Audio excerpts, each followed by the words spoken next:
Welcome back to class 6। Last जो class था उसमें हमने एक्सरसाइज 1.1 जो है उसको फिनिश कर लिया था। अब हम जो आज की क्लास में स्टार्ट कर रहे हैं उसमें हमारा रहेगा प्रॉपर्टीज ऑफ होल नंबर। जब ये प्रॉपर्टी हमको समझ में आ जाएगी तो फिर हम एक्सरसाइज जो 2.2 है उसको इजीली हम कर पाएंगे। तो हमारा जो फर्स्ट प्रॉपर्टी रहेगा वो रहेगा क्लोजर प्रॉपर्टी। ये प्रॉपर्टी एडिशन और मल्टीप्लीकेशन करते समय ही होल नंबर में फॉलो होती है। जब होल नंबर वाला चैप्टर हम पढ़ रहे हैं तो होल नंबर्स में जब आप एडिशन कर रहे हो या मल्टीप्लीकेशन कर रहे हो उसी समय ये प्रॉपर्टी फॉलो होती है। तो according to this property sum and product, sum का मतलब होता है कोई भी टू होल नंबर का एडिशन करने पे, और प्रोडक्ट का मतलब होता है मल्टीप्लीकेशन करते समय उनका जो आंसर आएगा वो आंसर भी होल नंबर होगा। जैसे बात करते हैं इस एग्जांपल से 3 एक होल नंबर है, 5 ये भी होल नंबर है, दोनों का टोटल आया 8, ये आंसर जो आया 8 वो आंसर भी होल नंबर होगा। मल्टीप्लीकेशन करते समय 3 इंटू 5, तो 3 होल नंबर है, 5 होल नंबर है, और इनके मल्टीप्लाई का जो आंसर आया 15 वो भी एक होल नंबर है। तो क्लोजर प्रॉपर्टी के अकॉर्डिंग यही आपको याद रखना है कि होल नंबर में एडिशन और मल्टीप्लीकेशन करते समय जो इनका रिजल्ट होगा, जो इनका आंसर होगा, वो आंसर भी होल नंबर होगा। सेकंड प्रॉपर्टी जो रहेगा वो रहेगा कॉम्यूटेटिव प्रॉपर्टी। वही सेम तरीका कि जब आप एडिशन या मल्टीप्लीकेशन कर रहे हो तभी आप ये कम्यूटेटिव प्रॉपर्टी जो है फॉलो कर सकते हैं। इस प्रॉपर्टी के according sum and product, sum का मतलब वही एडिशन और प्रोडक्ट का मतलब multiplication, of any two whole numbers, कोई भी टू होल नंबर का सम या जो प्रोडक्ट होगा remain same after changing their order. अगर हमने उनका ऑर्डर चेंज कर दिया, यानी उन एडिशन या मल्टीप्लीकेशन करते समय उन नंबर को आगे पीछे लिख दिया, तो भी उनका जो टोटल या जो प्रोडक्ट होगा वो सेम रहेगा। जैसे इसको मैंने फॉर्मूले के रूप में लिखा है, जैसे आप कोई भी टू होल नंबर है, वो जैसे अगर a प्लस बी है तो गलती से आपने उसको b प्लस ए लिख दिया, यानी उल्टा लिख दिया, तो भी उसके आंसर पे कोई फर्क नहीं पड़ेगा। आप इसको एग्जांपल से समझ सकते हैं कि जैसे मुझे 3 में 5 ऐड करना है, तो मैं इसको अगर 5 प्लस 3 भी लिख दूं तो भी दोनों का टोटल जो होगा वो 8 आएगा। यही चीज मल्टीप्लीकेशन में भी होता है कि मल्टीप्लाई करते समय अगर आप नंबर को उल्टा लिख दें, या कहने का मतलब उनका ऑर्डर जो है वो अगर आप चेंज कर दें, तो उनका जो प्रोडक्ट है यानी मल्टीप्लाई का जो आंसर होगा वो आंसर चेंज नहीं आएगा, सेम आंसर आएगा। तो सेकंड प्रॉपर्टी हमारी हो जाएगी कम्यूटेटिव प्रॉपर्टी। और इसका जो थर्ड प्रॉपर्टी है ये सेम कम्यूटेटिव प्रॉपर्टी जैसा ही है, लेकिन यहाँ पर हम बात कर रहे हैं टू होल नंबर्स की। अगर टू से ज्यादा होल नंबर हो जाए, जैसे 3 होल नंबर हो जाए, तो आपको ये प्रॉपर्टी जो है एसोसिएटिव प्रॉपर्टी वो आपको फॉलो करनी है। कि अगर आपको 3 नंबर का एडिशन करना, कोई भी 3 होल नंबर दे दिए और उनमें आपको एडिशन करना है, तो आपका कंफ्यूजन यही रहेगा कि पहले कौन से 2 नंबर का एडिशन करूं। तो आप इस प्रॉपर्टी के हिसाब से कोई से भी दो नंबर जो है उनका एडिशन पहले कर लीजिए, फिर उन दोनों के टोटल में जो बचा हुआ थर्ड नंबर है वो आप ऐड कर दीजिए। और मल्टीप्लाई कर रहे हो तब भी आप यही कर सकते हो कि जैसे 3 नंबर आपको दे दिए मल्टीप्लाई करने के लिए, तो डाउट कि भाई पहले कौन से 2 नंबर को मल्टीप्लाई करें, तो आप कोई से भी 2 नंबर का मल्टीप्लाई पहले कर लीजिए, फिर उसके आंसर से जो थर्ड नंबर है उसको मल्टीप्लाई कर लीजिए, आंसर सेम रहेगा। जैसे मुझे ऐड करना है 2, 3 और 4 को, तो पहले इस साइड मैंने क्या किया, 2 और 3 को पहले ऐड कर लिया, इस पे ब्रैकेट बनाया, ब्रैकेट का मतलब ये पहले सोल्व होगा, तो 2 और 3 का टोटल 5, और फिर लास्ट में जो नंबर बचा हुआ था 4 वो हमने ऐड कर दिया तो 9 आया। अब इन्हीं 3 नंबर को मैं ऐसे ऐड कर रहा हूँ, पहले मैं सेकंड और थर्ड नंबर का टोटल निकाल रहा हूँ, तो 3 और 4 7, अब इस 7 में मैं 2 ऐड करूंगा तो टोटल आया 9। दोनों अलग अलग तरीके से मैंने टोटल किए, लेकिन टोटल में कोई चेंज नहीं आया, यानी टोटल सेम आया।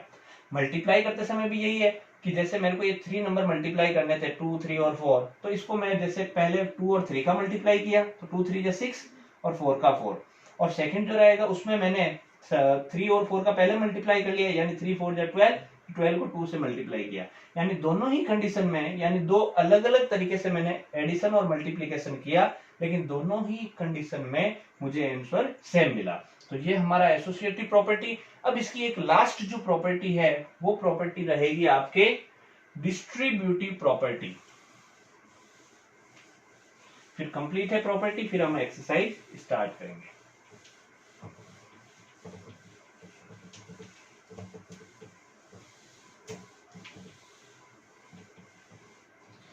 लास्ट जो प्रॉपर्टी रहेगी वो प्रॉपर्टी का यूज किसी मल्टीप्लिकेशन को इजी करने के लिए, यानी उस मल्टीप्लिकेशन को डिस्ट्रीब्यूट कर दो आप ताकि वो मल्टीप्लाई आसान हो जाए, तो उस प्रॉपर्टी का नाम होगा डिस्ट्रीब्यूटिव प्रॉपर्टी।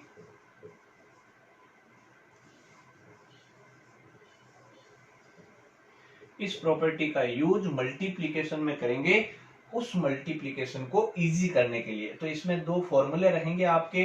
फर्स्ट फॉर्मूला ये रहेगा कि जैसे अगर कोई मल्टीप्लाई में इस तरीके से कोई नंबर लिखे हुए हैं, जैसे 1 से मल्टीप्लाई हो रहा है b और a से ही मल्टीप्लाई हो रहा है c, तो इन दोनों में कॉमन नंबर जो रहेगा वो आपके a रहेगा, यानी a से ही ये दोनों नंबर मल्टीप्लिकेशन हो रहे हैं, तो मैं इन दोनों में a कॉमन ले लूंगा। कॉमन का मतलब एक बार लिख दूंगा और मल्टीप्लाई का साइन लगा के यहाँ जिससे ये मल्टीप्लाई हो रहा है वो नंबर है b और यहाँ जो मल्टीप्लाई हो रहा है वो है c, यानी मैं इसको ऐसे भी लिख सकता हूँ b plus c।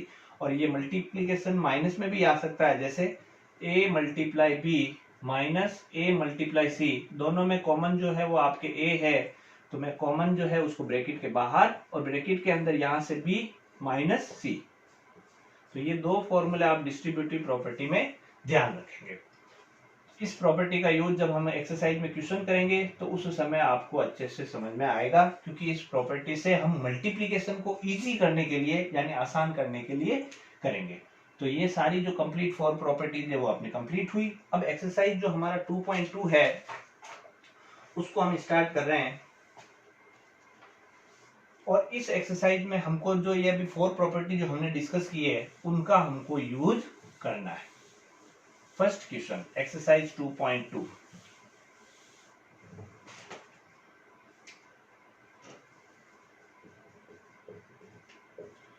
Question number first है, find the sum using suitable rearrangement.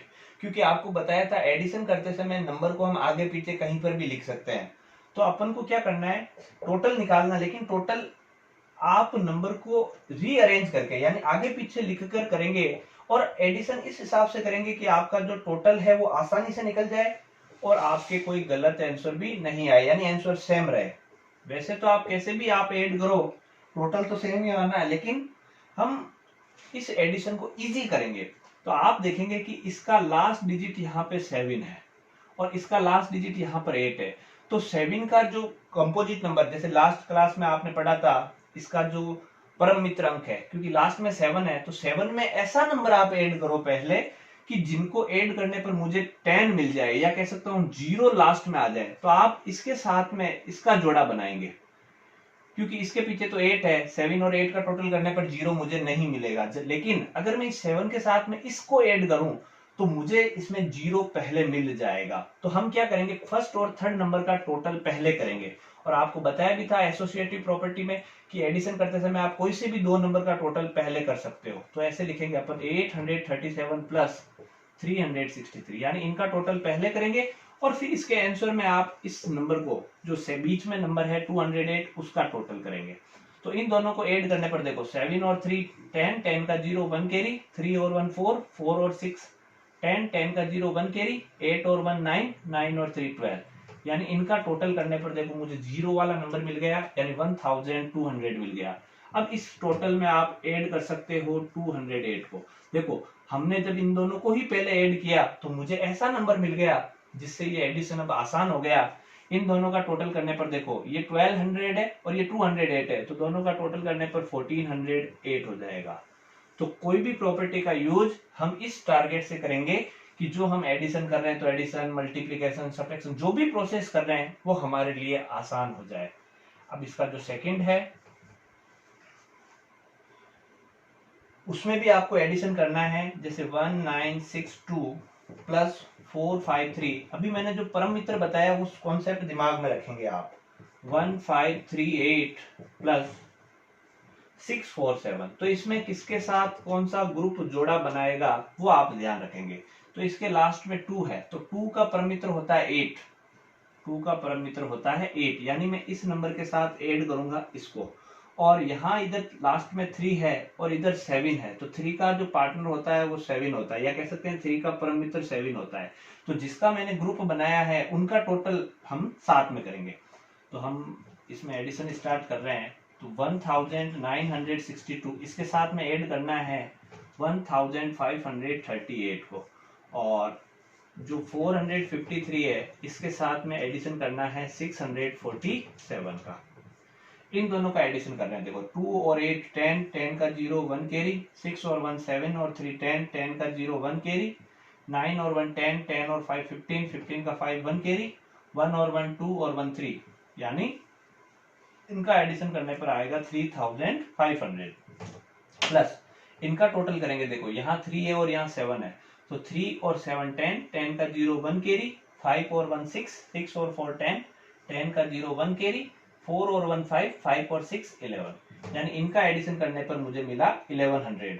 अब देखो बहुत आसानी से ये ऐड हो जाएगा, क्योंकि देखो लास्ट में 2 0 है, तो 2 0 का 2 0, यहाँ आपके 5 है और यहाँ आपके 1 है, तो 5 और 1 6, यहाँ 3 है और यहाँ आपके 1 है, तो 3 और 1 4।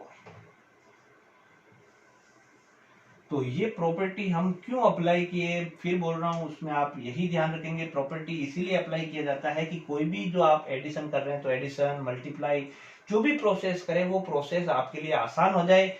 और एडिशन करते समय या कोई भी करते समय मल्टीप्लाई कर रहे हैं, जब आप जीरो पहले प्राप्त कर लेते हैं, या कह सकते हैं कि हम ऐसे नंबर को पहले हम फाइंड करेंगे, या ऐसा नंबर हमको पहले ही मिल जाना चाहिए जिसके लास्ट में जीरो मिलता हो, इसीलिए हम परम मित्र जो है कॉन्सेप्ट वो यूज में ले रहे हैं, क्योंकि जिसके साथ में परम मित्र ऐड होता है उसमें टोटल में पीछे जीरो मिलता है। तो इस तरीके से हमने ये फर्स्ट क्वेश्चन किया। अब सेकंड क्वेश्चन,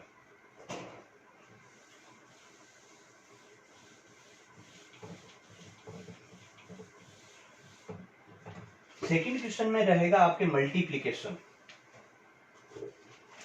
जैसे क्वेश्चन सेकंड का जो फर्स्ट है आपके 2 मल्टीप्लाई 1768 और फिर इसको मल्टीप्लाई करना है 50 से।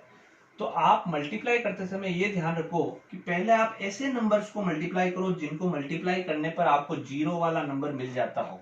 देखो यहाँ 2 है, तो मैं 2 को 0 से मल्टीप्लाई करूंगा तो ही मुझे 0 मिलेगा। और कोशिश यही रखो कि मल्टीप्लाई करते समय 10, 100, 1000 ऐसा कुछ, यानी ज्यादा जीरो वाला नंबर अपने को मिले।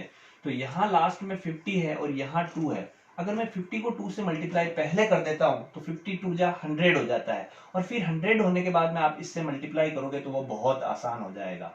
तो हम इस क्वेश्चन को कुछ ऐसा लिख देंगे, पहले जिसको पहले मल्टीप्लाई करना है उस पर आपको ब्रैकेट लगाना है, और जिसको आपको लास्ट में करना है उसको ब्रैकेट के बाहर लिखना है। तो 50 को 2 से मल्टीप्लाई करने पर 100 हो जाएगा, और 100 को फिर आप 1768 से मल्टीप्लाई आसानी से कर सकते हो। देखो मल्टीप्लाई में करना क्या है, ये नंबर वापस लिख दीजिए, और 100 में जितने जीरो है, तो 100 में 2 जीरो है, वो 2 जीरो आप यहाँ पुट कर दीजिए। तो इसका आंसर हो जाएगा 1,76,800।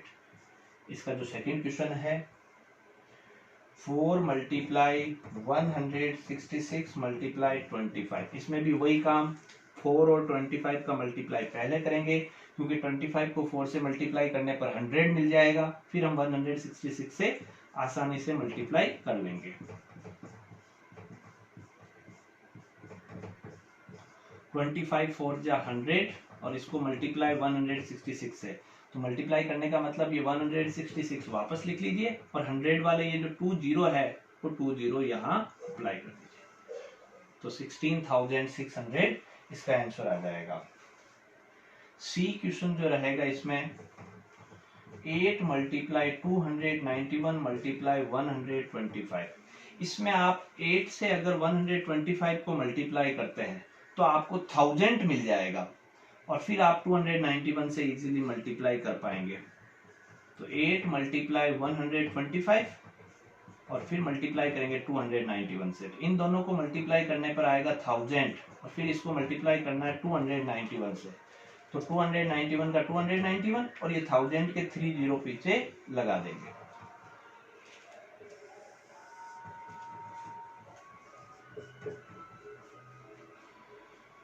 $625 इसको मल्टीप्लाई करना है 279 और फिर इसको मल्टीप्लाई करना है 16 से। तो अगर आप पहले 625 का 16 से मल्टीप्लाई कर लेते हो तो आपको 10,000 मिल जाएगा, और फिर इजीली उसको आप 279 से मल्टीप्लाई कर पाएंगे। तो इनका मल्टीप्लाई करने पर 10,000 और ये 279, तो 279 का 279 एज इट इज, और ये 10,000 वाले 40 पीछे लगा देंगे।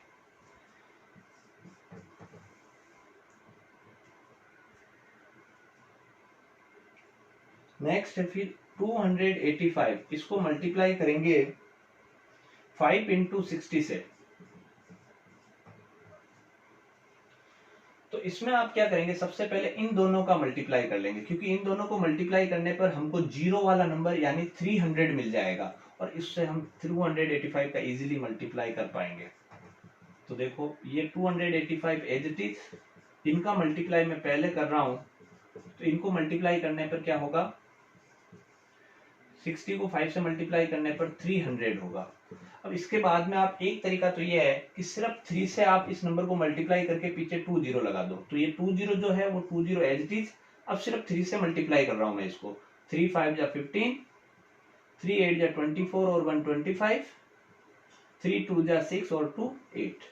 और एक दूसरा तरीका क्या होता कि पहले मैं 300 को लिखता 3 इंटू 100, फिर 3 से इसको मल्टीप्लाई करता और आंसर यही आता है 855, फिर पीछे 100 वाले 20 लगाता। नहीं तो आप इजीली ऐसे भी कर सकते हो, 20 का पहले 20 लिख दीजिए, फिर 3 से मल्टीप्लाई करो आप 285 को, तो आपको 855 मिलेगा।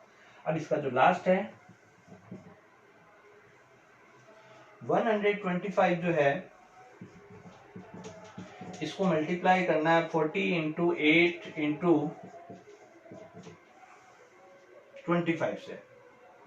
तो आपको मैंने तरीका बताया था पहले भी कि 125 को अगर आप 8 से मल्टीप्लाई करते हैं तो आपको 1000 मिलेगा, और फिर 25 को हम 40 से मल्टीप्लाई कर देंगे।